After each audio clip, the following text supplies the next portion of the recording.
Luwis, can I tell you something strange I noticed this morning? Of course. What happened?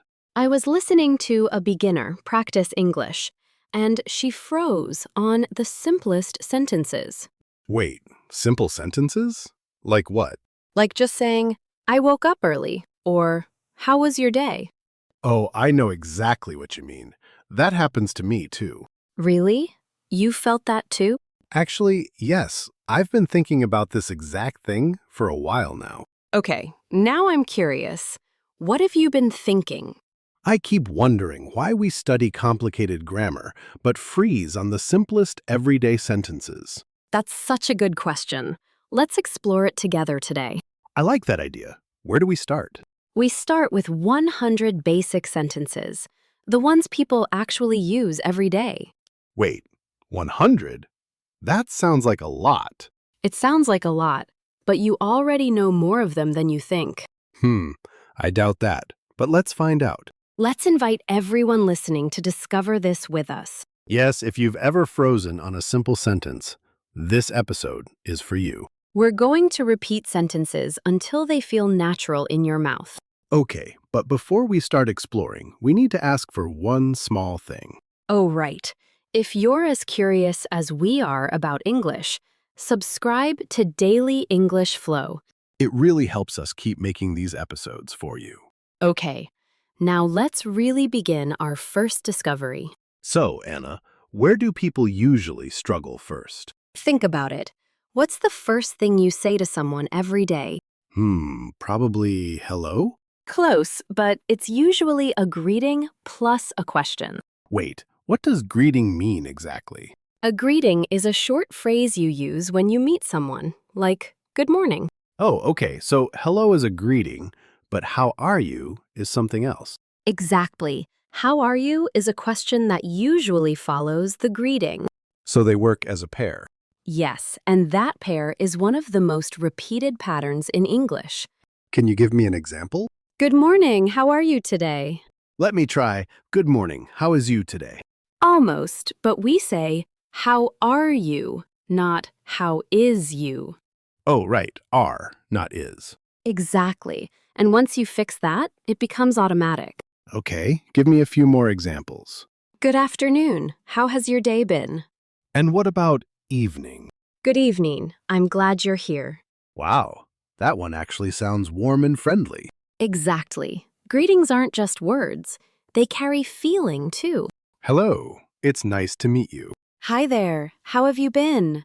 So what we're really discovering is that greetings are tiny but powerful. Yes, and once they become automatic, your brain saves energy for the rest of the conversation. That's actually a great point. Less stress on the easy part. Right. Now let's move to our second discovery, daily routine sentences. Ooh, this is the part I always mess up. Before I explain, tell me, what do you think a daily routine sentence looks like? Maybe something like, I eat breakfast? Yes, exactly that kind of sentence. Wait, so it's just describing what I do every day? Exactly. And it usually uses simple present tense. What does simple present tense mean again? It means an action that happens regularly, not just right now. So, I eat breakfast means I do it every day, not just today? Exactly. You got it. Okay, let me try one. I wakes up at 7 o'clock. Almost, but with I, we say wake up, not wakes up. Oh, the S is only for he or she? Exactly. That's the secret pattern. Wait, so he wakes up, but I wake up? Yes, and once you notice that pattern, you'll never forget it. That's actually kind of exciting. It's like solving a puzzle. I love that you see it that way. Give me more of these daily sentences. I brush my teeth every morning. I eat breakfast before work. I get dressed quickly. I leave the house at 8. I go to work by bus. Wait, can I ask something? Why do we say by bus, not with bus? Great question. We use by for transportation, like by bus, by car, by train. Oh, interesting. So with is for something else? Yes, with is usually for people, like I go with my friend. Wow, that's a small detail I never noticed before. These small details are exactly what we're discovering today. I check my messages in the morning. I drink coffee before I start my day. I take a short break at noon. I come home in the evening. So what we're really learning is that routines follow simple, repeated patterns. Exactly. And repeating them out loud trains your mouth to say them naturally. Okay, I'm ready for discovery number 3. This one is about frequency words. Have you heard that term before? Frequency words? No, what does that mean? Frequency means how often something happens. Oh, like always, sometimes, never? Exactly. You guessed it perfectly. Wait, so where do these words go in a sentence? Good question. Try guessing first. Where would you put usually in this sentence? I drink coffee. Maybe I usually drink coffee? Yes, exactly right. Before the main verb. Wow, I actually got that right. You did. And that's the pattern for most frequency words. Let me try another one. She usually cooks dinner. Perfect. What about he? He usually reads before bed. We usually clean the house on weekends. They usually watch a movie on Friday night. Wait, what if I want to say something happens rarely? Then you'd say, he rarely eats fast food. Oh, so rarely means almost never? Exactly. And often means many times, but not always. She often calls her friends after work. My father usually drives to work. My mother usually makes breakfast. I sometimes forget my keys. So what we're discovering is that these small words completely change the meaning of a sentence. Exactly. And once you're comfortable with them, your English sounds much more natural. Okay, I'm excited for the next discovery. This one is about the past. Have you ever tried to tell a short story in English? Yes, and I always get stuck halfway through. That's because past tense sentences trip up a lot of learners. Wait, what makes past tense different? It shows something already happened, not something happening now. Oh, so instead of I eat breakfast, it becomes I ate breakfast? Exactly. You guessed the irregular form correctly. Wait, irregular? What does that mean? It means the verb doesn't follow the normal pattern. It changes completely. Oh no, so eat becomes ate, not eated? Exactly. And that's why past tense can feel tricky at first. Give me a few more examples. I went to the market yesterday. Wait, go becomes went? Yes, another irregular verb. She bought some bread this morning. Perfect. Buy becomes bought. He drove to work early today. Exactly. Drive becomes drove. We watched a movie last night. That one is regular. Watch just adds ed. Oh, interesting. So some verbs are simple and some are surprising? Exactly. That's the beautiful chaos of English. They cleaned the kitchen after dinner. I studied English for 2 hours yesterday. She walked to the park this morning. He called his mother last night. So what we're really discovering is that stories need both regular and irregular verbs working together. Exactly. And repeating short story sentences helps your brain remember the irregular ones. Okay, I'm ready for discovery number 5. This one might surprise you. It's about questions. Questions. I thought we already covered, how are you? That's just one type. There's a whole hidden pattern behind English questions. Wait, a hidden pattern? Yes, think about it. What comes first in most English questions? Maybe the subject? Actually, it's usually a helper word, like do, does, or did. Wait, really? I didn't know that. Yes, for example, do you like coffee? Oh, so do comes before you. Exactly. And for he or she, we use does instead. So it would be, does she like coffee? Perfect. You got it immediately. What about the past? Then we use did, like, did you sleep well? Wait, so did works for everyone in the past? Exactly. That's the surprising simplicity of past questions. Wow, that's actually really helpful. One small word controls the whole sentence. Exactly.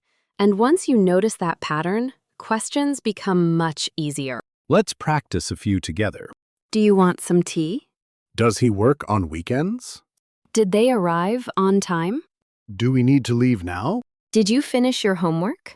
Wow, I actually feel more confident just repeating these. That's exactly the power of repetition.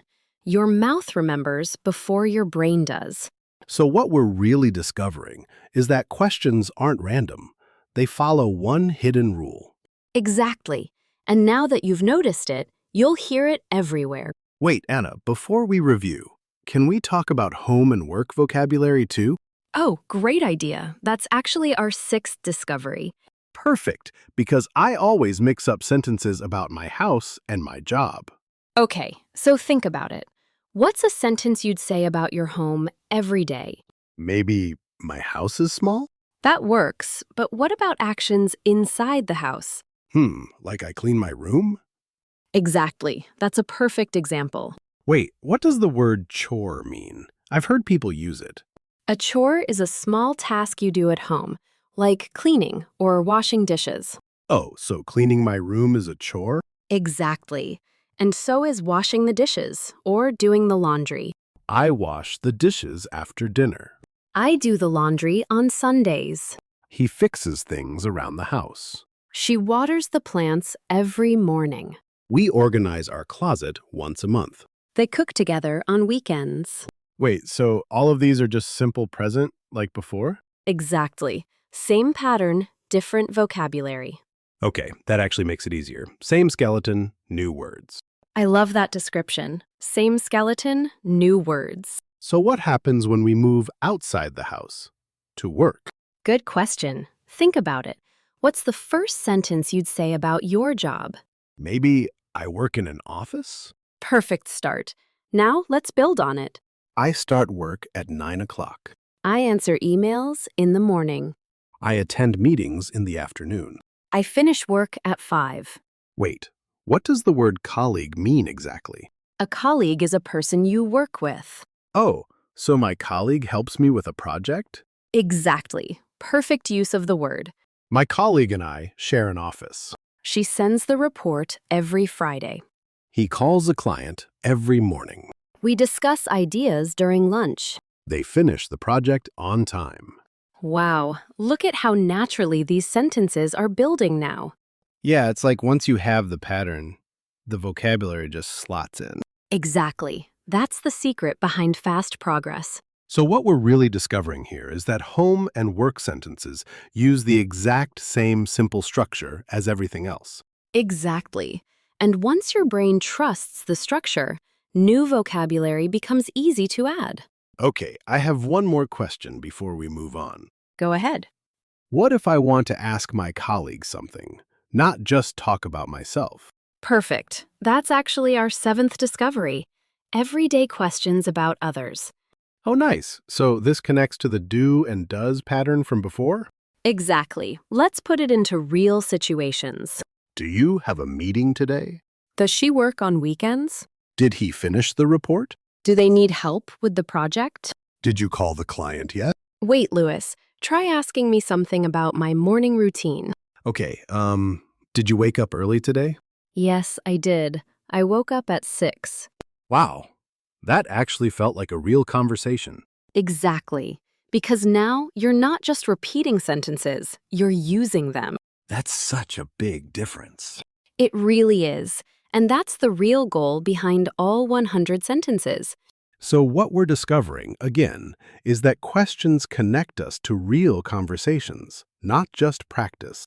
Exactly. And the more naturally you ask, the more naturally people answer. Okay, one last thing before we review.